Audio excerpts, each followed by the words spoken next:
Halo Bapak Ibu Saudara yang terkasih, bersama saya Alvan, dan di sini saya ingin membahas Katekismus New City yang ke-24 yang berjudul Mengapa Kristus Sang Penebus harus mati? Dan jawabannya adalah karena kematian adalah hukuman dosa. Kristus rela mati ganti kita untuk melepaskan kita dari kuasa dosa dan membawa kita kembali kepada Allah. Dengan kematian penebusannya yang menggantikan kita, Dia menebus kita dari neraka dan mendapatkan bagi kita pengampunan dosa, kebenaran, dan hidup yang kekal.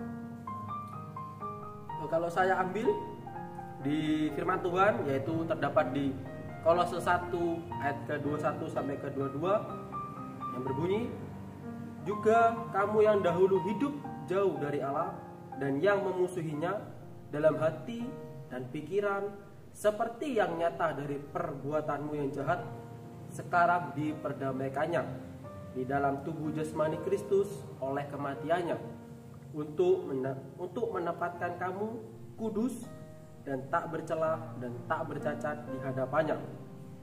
Jadi Bapak Ibu Saudara yang terkasih, kalau kehidupan dulu kita ini sudah mewarisi dosa, maka dari itu saudara, Yesus rela menebus kita.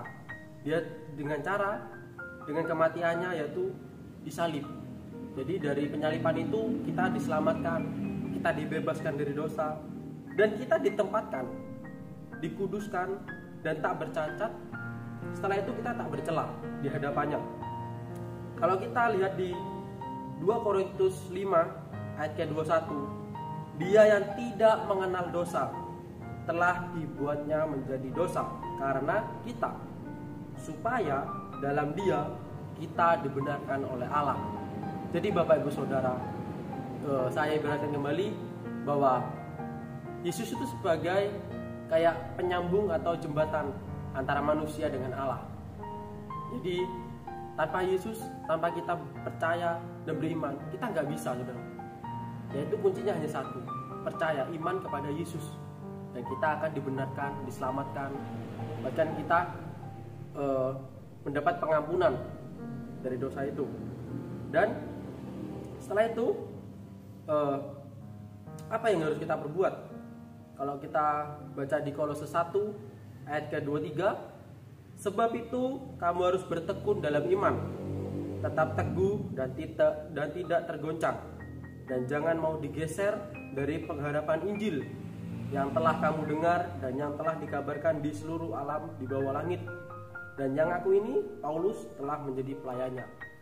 Maka dari itu saudara, setelah kita ditebus oleh Yesus, kita terus kita kerjakan keselamatan itu. Kita tetap terus mempertahankan, kita harus tetap terus mengerjakan keselamatan, dan kita terus bertekun dalam iman, tetap teguh dan tidak tergoncang. Dan bahkan jangan sampai kita mau digeser dari pengharapan Injil yang lainnya. Maka dari itu saudara, tetap bertekun dalam iman, tetap bertumbuh dalam iman, tetap tinggal di dalam Tuhan Yesus. Menurut teolog Athanasius, jadi dengan memakai tubuh seperti kita, tubuh yang dapat rusak oleh kematian, Dia menggantikan kita dan menyerahkan tubuhnya untuk mati kepada Bapa.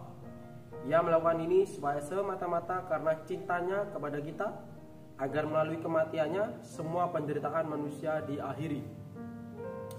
Jadi jelas Bapak Ibu Saudara bahwa Yesus mati, tubuhnya mati, yaitu menyerahkannya untuk kepada Bapa, supaya kita yang dulunya dosa, kita diselamatkan.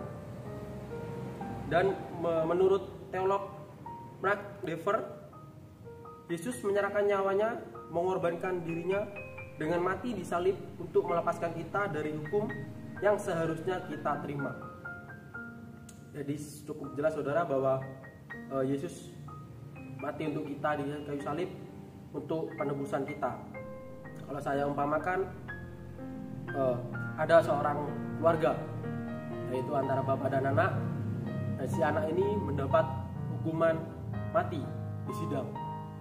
Tetapi karena begitu besar kasih Allah akan dunia ini, sang Bapa ini rela menggantikan anaknya, yang harusnya anak ini mati, tapi bapaknya yang harus menggantikannya.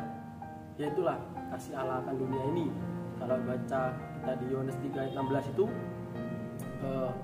kita harus paham bahwa ya seharusnya kita harus mati, tapi digantikan oleh Yesus. Jadi saudara tetap tinggal dalam Tuhan, tetap bertumbuh dalam iman. Tuhan Yesus memberkati.